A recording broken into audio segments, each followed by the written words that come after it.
이번 영상은 바로 코앞으로 다가온 이 공매도 전면 재시행과 관련돼서 우리 개인 투자자분들이 조금은 조심해야 되는 그런 종목들에 대해서 우리가 함께 살펴보는 시간을 갖도록 하겠습니다. 자, 바로 이렇게 넘어가서 이 공매도 전면 재시행과 이 개인 투자자, 오는 3월 31일 월요일부터 공매도 가능 범위가 2,700여 개 전 종목으로 확대가 되죠. 뭐 공매도는 하도 언론에 많이 나와서 많은 분들이 알고 계실 것입니다. 이제 주식을 빌려서 매도를 하고 매도한 가격보다 주가가 더 떨어지면은 다시 매수를 해서 그 떨어진 가격의 차이만큼 수익을 얻는 것이 이 공매도가 수익을 내는 방법인데, 우리가 보통 숏 포지션이라고 그러죠. 그렇죠. 주가가 하락했을 때 수익을 낼 수 있는 이런 포지션을 이제 숏 포지션이라고 그러는데, 이렇게 공매도가 이제 3월 31일부터 전 종목으로 확대 시행이 됩니다. 자, 그동안 공매도가 좀 금지가 됐던 그런 기간들이 제법 길었는데, 이 투자 기간이 길어서 공매도에 대해 잘 아는 사람이던, 아니면 이 공매도 금지 기간에, 최근 공매도가 금지된 기간에 주식 투자를 시작한 사람이던, 공매도 재시행에 따른 이 시장과 종목들의 감을 찾을 필요가 있습니다. 야, 뭐 공매도 시작됐는데 무슨 감을 찾냐, 이렇게 생각할 수도 있지만은, 저도 주식 투자 경력이 거의 20년하고도 중반이 다 돼가는데, 공매도가 활성화됐던, 전면적으로 시행이 됐던 부분하고 현재하고의 이런 부분들을 반드시 다시 생각을 해볼 필요가 있다는 것이죠. 대표적으로 지금 주가에서 어떤 이슈나, 그렇죠, 좋은 성장성을 갖거나 이랬을 때 종목들이 그날의 움직임이 막 이렇게 잘 계단식으로 막 상승이 나오죠. 이렇게 쉬었다가 가고, 그러면서 시초가에서 종가까지 이렇게 좋은 흐름이 나오면서 막 급등이 나오고 좋은 결과가 막 나올 수가 있죠. 대형주들도 이런 경우가 많이 있잖아요. 그렇죠? 그런데 공매도가 시행이 되면은 아무래도 시초가가 오르더라도 어떤 이슈나, 그렇죠, 재료나 또는 매수세로, 일시적인 매수세로 장 초반에 오르다가 요놈 봐라, 오늘 오르겠네 하고 진입을 하면은, 공매도 입장에서는 이거 이런 재료로 이렇게 급등을 한다고? 이거 이 정도 상승할 그런 위치는 아닌데, 이러고 공매도가 들어오게 되면은 주가가 이런 식으로 계속 매수세와 매도세 간의 힘겨루기가 나타나면서 오히려 하락하거나 또는 횡보로 길게 쭉 가는 그런 경우들이 자주 나타날 수 있다는 것입니다.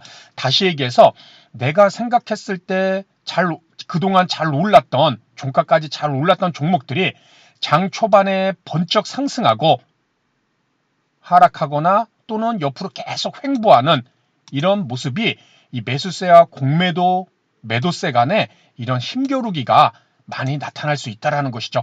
이것이 하나의 감으로 우리가 찾을 필요가 있다는 것입니다. 기존과 다른 힘이 없는, 종가까지 힘이 없는 종목들의 움직임, 그 얘기는 다시 얘기해서 기대치를 낮출 필요가 있다는 것이죠. 그렇죠? 그래서 그런 감을 우리가 반드시 찾아야 되는데, 이것은 시장의 흐름, 주가지수의 흐름에 따라 또 달라질 수도 있겠죠. 그래서 이러한 부분을 우리가 지금 공매도가 없는 시점에 매매를 계속 하고 있지만은, 이랬을 때와 공매도가 재시행되는 3월 31일부터 시장과 종목들의 움직임, 이런 것들을 계속 체크를 하고 파악을 해볼 필요가 있다는 것입니다. 자, 그렇다면은 공매도가 과거에 어떤 종목들에서 많이 나왔는지 우리가 한번 보도록 하겠습니다. 이렇게 한번 제가 한 3가지 정도로만, 이렇게 좀 과거에 공매도가 많이 나왔던, 그동안 공매도 타겟이 된 이런 종목들의 특징인데, 첫 번째는 주가가 치솟으면서 이 목표 주가 컨센서스, 뭐 증권사들이 많이 추정치를, 가격을 많이 하잖아요. 그렇죠? 물론 잘 맞지는 않지만 어찌됐든 목표 주가 컨센서스를 상회하여 주가가 급등됐거나 고평가되면서 과열된 기업들. 이런 기업들의 특징은 뭐냐면은 실적이 나중에 나타나는, 즉 기대감만으로 주가가 크게 상승하는 이런 고평가 성장주들. 그렇죠. 뭐 예전에는 뭐 지금은 많이 하락했지만은 2차 전지주들 실적 지금 보면은 뭐 그렇게 좋지는 않잖아. 실질적으로 실적은 뭐 영업이익이나 순수익 보면은 마이너스 막 몇백억 몇천억인데도 주가가 막 10배씩 오른 기업들 많이 있었잖아요. 그렇죠? 이 얘기는 뭐냐? 실적은 나중에 나타나지만 또 실적이 나타날지 안 나타날지도 알 수가 없죠. 하지만 기대감은 시장에 반드시 매수세를 유발하면서 크게 상승하는 그러한 것들을 우리는 성장주들이라고 그러죠. 기대감으로 주가가 오르는 것들.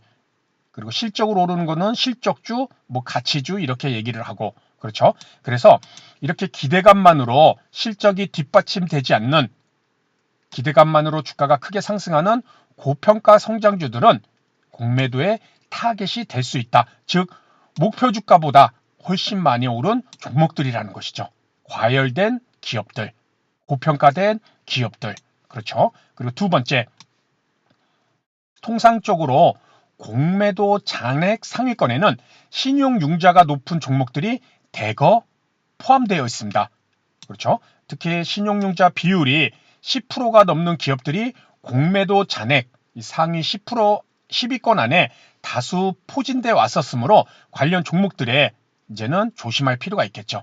왜냐하면은 공매도라는 것은 아까도 말씀드렸지만 주가가 하락해야 수익을 내는 것이잖아요. 그런데 이 신용과 미수라는 레버리지를 극대화한 이런 매수 포지션이 많을수록 단기 하락 변동성에 손실을 줄이려는 동반 매도세가 나타나서 공매도들에게는 수익을 극대화할 수 있는 그런 종목이자 기회가 된다는 것이죠. 내가 뭐 1,000만 원으로 매매하는데 2천만 원 또는 더 높은 가격으로 신용과 레버리지를 사서 더 크게 수량을 늘려서 매수를 했다. 그런데 그 종목이 하락한다? 그럼 어떻게 할 거야? 손실이 상당히 크게 나기 때문에 빨리 매도하려고 하겠죠. 그럼 공매도들은 그러한 부분을 잘 이용을 해서 여기에서 한 3%만 밀면은 이 신용 미수 물량들이 수르륵 쏟아질 수 있겠구나. 이런 철저한 계산을 갖고 이렇게 신용과 미수가 높은 종목들의 공매도를 시행함으로써 주가 하락이 하락을 부르는 그런 큰 폭의 하락을 수익으로 연결시키는 기회가 될 수 있다는 것이죠. 그렇죠? 그래서 지금도 신용이나 미수가 높은 종목들은 조심해야 되지만은 공매도가 전면 시행될 때는 이런 부분도 우리가 반드시 체크를 하고 신용 융자 비율이 어떤지, 미수가 어떻게 늘어난 종목인지 잘 체크를 해볼 필요가 있습니다. 세 번째, 과거에 공매도 잔액이 많았던 종목들도 위험군이 될 수가 있죠. 높은 공매도 잔액은 이 숏 포지션에 대한 수요가 그만큼 많았던 종목이라는 것입니다. 뭐 2년, 3년, 4년 전에 숏 포지션이 공매도가 많았다고 해서 지금도 반드시 많은 종목이라고 볼 수는 없죠. 왜냐하면 그러한 종목들의 업종, 속해 있는 업종 또는 그 이후에 이렇게 공매도가 많았던 종목들의 뭐 실적이 좋아진다던가 실제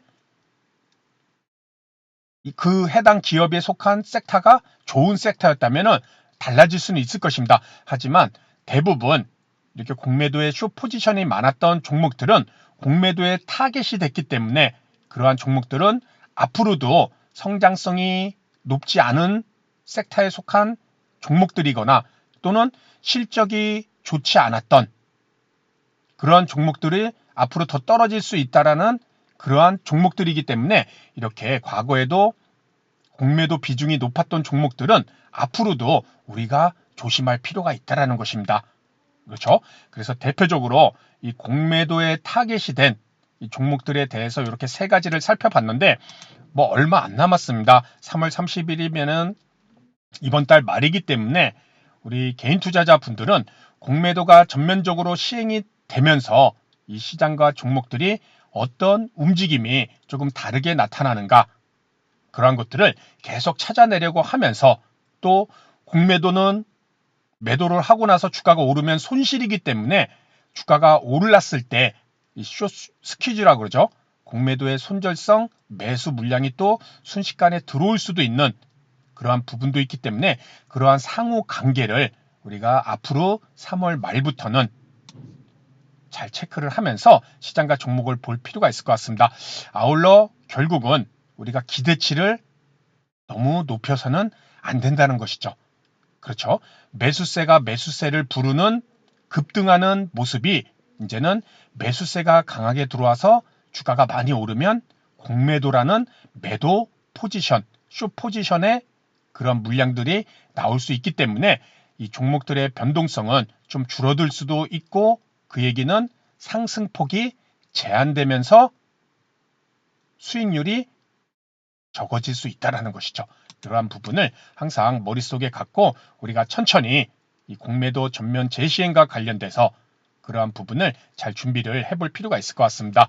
그래서 오늘 내용은 여기서 마치도록 하고요. 다음 시간에 더 좋은 내용으로 인사를 드리도록 하겠습니다. 감사합니다.